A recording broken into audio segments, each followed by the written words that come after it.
আসসালামু আলাইকুম ওরহমতুল্লাহ। শিরোনামে আপনারা দেখতে পেয়েছেন ভারত পাকিস্তান যুদ্ধে আতঙ্কিত বাংলাদেশ বিনিয়োগ বাজার। হ্যাঁ বন্ধুরা, আমরা আজকে ভয়াবহ একটা পতন দেখতে পেলাম, বাংলাদেশ বিনিয়োগ বাজারে একটা আতঙ্কিত রূপ দেখতে পেলাম। সেখানে আমরা প্রায় 150 পয়েন্ট হারিয়েছি। আজকে বাজারে একটি বিধ্বংসী মনে হয় ক্ষেপণাস্ত্র এসে বাংলাদেশের বিনিয়োগ বাজারে এসে আঘাত এনেছে। আমি আজকের এই বাজারের প্রেক্ষাপটে খুব গুরুত্বপূর্ণ কথা বলবো। আমি জানি হয়তো অনেকেই আমার এই কথার সাথে আপনারা একমত হবেন না, বাট বাস্তবতাটা আজকে আপনারা জেনে নিন। আজকের উৎকৃষ্ট উদাহরণ আপনারা জেনে নিন যে আমরা কতটা আবেগপ্রবণ বিনিয়োগকারী, তার উৎকৃষ্ট উদাহরণ আজকে আমি আপনাদেরকে দেব। এখন প্রশ্ন আসবে যে ভাই আপনি এটা কী বললেন, আপনি সবসময় ব্যতিক্রম কথা বলেন। হ্যাঁ, আপনি সবসময় শুধু স্রোতের অনুকূলে চললে হবে না, হ্যাঁ, স্রোতের বিপরীতে সবসময় চলতে হবে যদি আপনি সফল হতে চান। আজকে প্রশ্ন হচ্ছে যে 150 পয়েন্ট বাজারে পতন হয়েছে। আজকে মৌলভিত্তিক শেয়ার বলেন, ভালো ক্যাটাগরি শেয়ার বলেন, হাই প্রোফাইল শেয়ার বলেন, ফান্ডামেন্টাল শেয়ার বলেন, যে ক্যাটাগরি শেয়ার বলেন এখন আজকে ধস নেমেছে। এর কারণটা কি? যুদ্ধ হচ্ছে ভারত পাকিস্তান, অবশ্যই হ্যাঁ, কারণ আমরা এখানে প্রভাবিত হবে।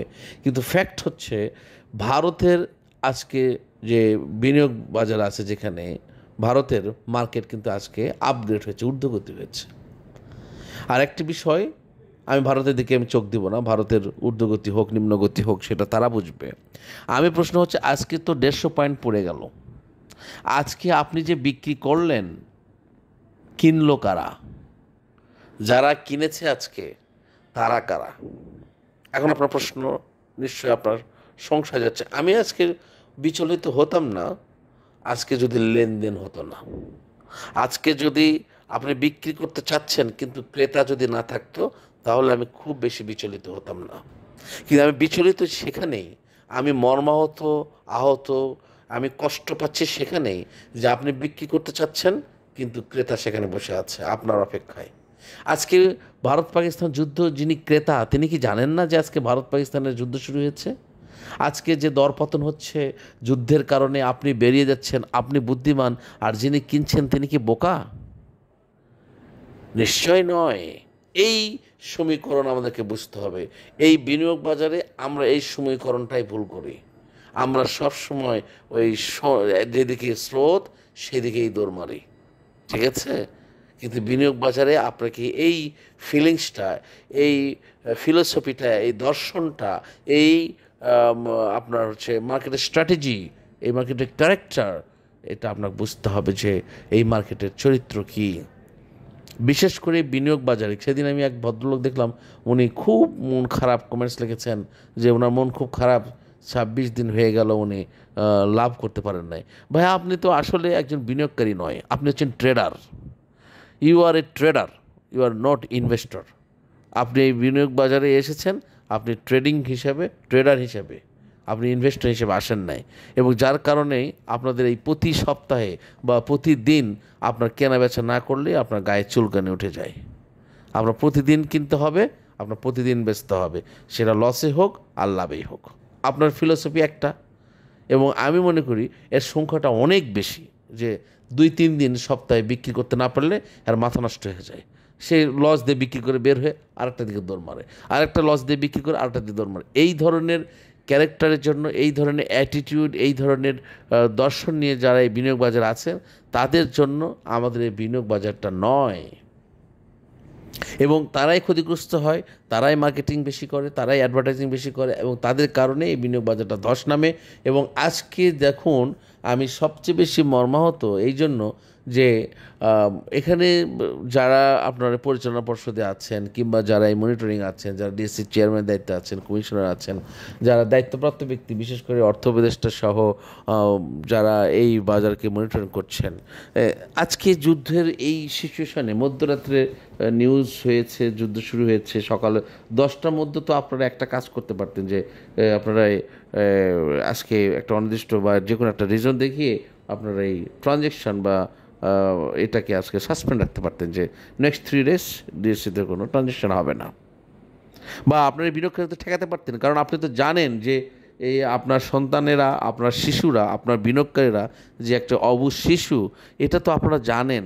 আপনারা এই দায়িত্বটা নিতে পারতেন, কিংবা আপনার একটা ফ্রেম করে দিতে পারতেন যে আপনার এই নেক্সট 7 ডেজ বাজারে কোনো লেনদেন হবে না, বা কিছু একটা তো করতে পারতেন, যে জানেন এই স্ট্র্যাটেজির অবস্থা এরকম হবে। আজকে আমাদের বিনিয়োগকারীরা অনেকটা আবেগপ্রবণ এবং অনেকটা মানে অল্পতেই খুব বেশি ইমোশনাল হয়ে যায়, যার কারণে কিন্তু আজকে বাজারে যে একটা ডিস্ট্রয় হয়েছে, সে ক্ষেপণাস্ত্রটা পারমাণবিক অ্যাটম বম এটা এসে আঘাত করছে বাংলাদেশ বিনিয়োগ বাজারে। সো আমি আমার যে সমস্ত পরিবারের সদস্য রয়েছেন, আমি সবিনয় অনুরোধ করব, দেখুন যে বাজারকে আপনাকে অবশ্যই একটা কম্পারেটিভলি মার্কেটের সাথে আপনাকে টিকে থাকতে হবে, আপনাকে জানতে হবে, বুঝতে হবে। এখন যে আহ, যে বাজারে এই ধরনের মানসিকতার মানুষ আছে, সেখানে আসলেই এককভাবে ভালো কিছু করাও খুব কঠিন একটা বিষয়। তারপরেও আমরা ভালো কিছু করবো এই বিশ্বাসে প্রত্যয় রাখি।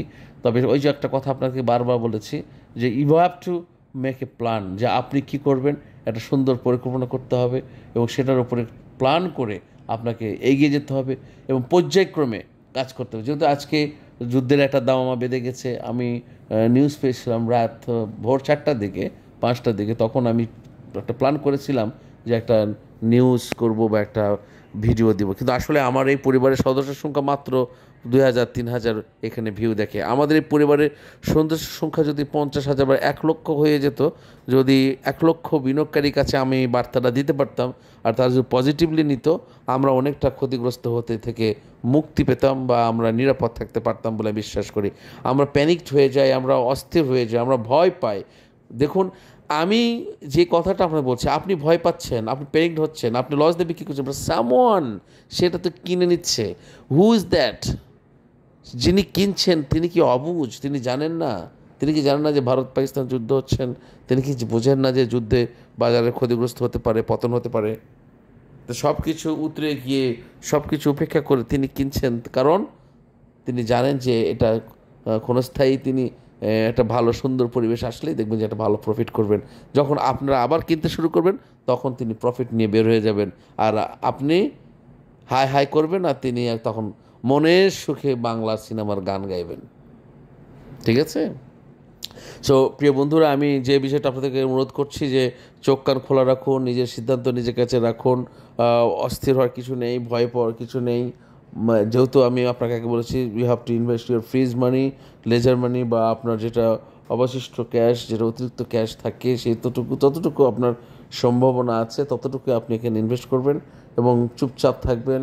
একবারে সব কিছু কিনে পোর্টফোলিও খালি করবেন না, পর্যায়ক্রমে। বাট এখন একটু ধৈর্য ধরেন। যদি আপনি নিউ ইনভেস্টর হন, আমি আগেই কথা বলেছি যে যারা কিনছেন, এখন যারা কিনছেন তারা কারা, তাদের দিকে একটু চিন্তা করেন। যদি আজকে আপনি বিক্রি করতে চাচ্ছেন বাট কেনার কোনো গ্রাহক যদি না থাকতো, that should be a different case. যেহেতু আপনি বিক্রি করছেন, তারা কিনতেছে, that means still have a it's have a demand. So তারা এই ডিমান্ডটা বোঝে, তারা জানে, এবং একটা নিউজ আসা মাত্র, যখন এই যুদ্ধের পরিস্থিতি একটু নিউজ আসবে যে যুদ্ধ বন্ধ হওয়ার পথে বা উভয় পক্ষ যুদ্ধবিরতির পথে চলে যাচ্ছে, দাম আবার বাড়া শুরু করবে, তখন আপনারা আবার কিনতে আসবেন, আর মনে হয় তখন লাভ নিয়ে বের হয়ে যাবে। এই চরিত্রটা থাকতে হবে, এবং এটাই হয় বাজারে।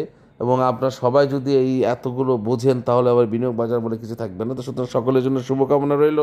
পাশাপাশি একটি সুন্দর সকালের প্রত্যাশায় থাকবো সেই দিন, যেদিন আমরা এই সুন্দর বিনিয়োগ বাজার গড়ে উঠবে, সকল কিছু উতরে গিয়ে আমরা একটা ভালো প্ল্যাটফর্মে একটা সুন্দর পরিবেশ ফিরে পাবো বলে বিশ্বাস করি।